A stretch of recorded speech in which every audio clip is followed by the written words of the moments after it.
मिरजेचा police हवालदार बनावट नोटा प्रकरणात अटकेत। बनावट नोटा प्रकरणात हवालदार इब्रार इनामदार बडतर्फ। आरोपींनी मुंबईत बनावट नोटा कोणाला दिल्या याचा तपास सुरू। संग्राम जगताप यांच्या विरोधात मुसलमानांची तक्रार। जिहादी 100% मुसलमानच असतात। संग्राम जगतापांनी केलं होतं वक्तव्य। जगताप यांच्या अडचणी वाढल्या। आयारामांमुळे नाशकात भाजपची नाचक्की। भाजपात आलेल्या मामा राजवाडेसह इतर आरोपींना अटक। सरकारवाडा गोळीबार प्रकरणी कारवाईला वेग। संजय राऊतांच्या वक्तव्यामुळे महाविकास आघाडीत कुरबुरी। राज ठाकरेंना काँग्रेस सोबत हवी आहे। राऊतांच्या गौप्यस्फोटामुळे काँग्रेस अस्वस्थ। पवार गट खुश। आमच्याबाबत इतर कुणी बोलू नये, संजय राऊत यांना मनसेनं फटकारलं। अखेर भारतीय बनावटीचा तेजस आकाशात घेणार झेप। स्वदेशी तेजस येत्या शुक्रवारी वायुदलात। यशवंत बँकेत 112 कोटींचा गैरव्यवहार। बँक गैरव्यवहार प्रकरणी गुन्हा दाखल। शेखर चरेगावकर यांच्यासह 50 जणांवर गुन्हा नोंद।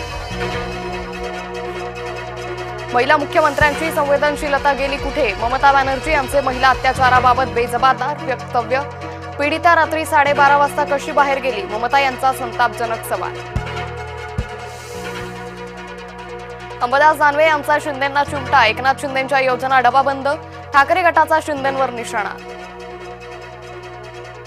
शिंदेंच्या लोकप्रिय योजना बंद होणार नाहीत। योग्य वेळी कर्जमाफी करू। शरद पवारांच्या भेटीनंतर बोलले मंत्री उदय सामंत। ऐन निवडणुकीपूर्वी राजद संकटात। लालू राबडी आणि तेजस्वी यादव यांच्यावर आरोप निश्चित। रेल्वेत नोकरीच्या बदल्यात जमिनी हडपण्याचं प्रकरण पेटलं। नागपूरमध्ये भाजपची बैठक। स्थानिक निवडणुकांच्या तयारीसाठी भाजपची चाचपणी।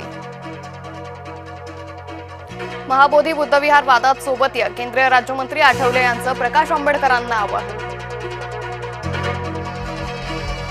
गाझा शांतता शिखर परिषदेचं भारताला निमंत्रण। पंतप्रधानांऐवजी परराष्ट्र राज्यमंत्री गाझा शांतता शिखर परिषदेत। परराष्ट्र राज्यमंत्री कीर्तिवर्धन सिंह गाझा शांतता परिषदेला। मुसलमानांसाठी भारत युद्धभूमी। बाबासाहेबांचे विचार आमदार पडळकरांनी मांडले। लातूर पोलीस करतायत तरी काय? सरकारी नोकरीचा आमिष दाखवून 8 व्यक्तींना सुमारे 50 लाखांचा गंडा। पी चिदंबरम यांनी इंदिरा गांधी यांची चूक दाखवली। सुवर्ण मंदिरावरील लष्करी कारवाई ही चूकच असं वक्तव्य। एकनाथ शिंदेंच्या विरोधात ठाण्यात विरोधक आघाडी सक्रिय। ठाकरे गट आणि मनसे ठाण्यात एकत्रित। ठाणेकरांच्या प्रश्नासाठी रस्त्यावर उतरून आंदोलन। सर्दी खोकल्याच्या औषधामुळे आणखी एक मृत्यू। यवतमाळ इथं 6 वर्षाच्या बालकाचा संशयास्पद मृत्यू। औषधाचे नमुने प्रयोगशाळेत तपासणीला।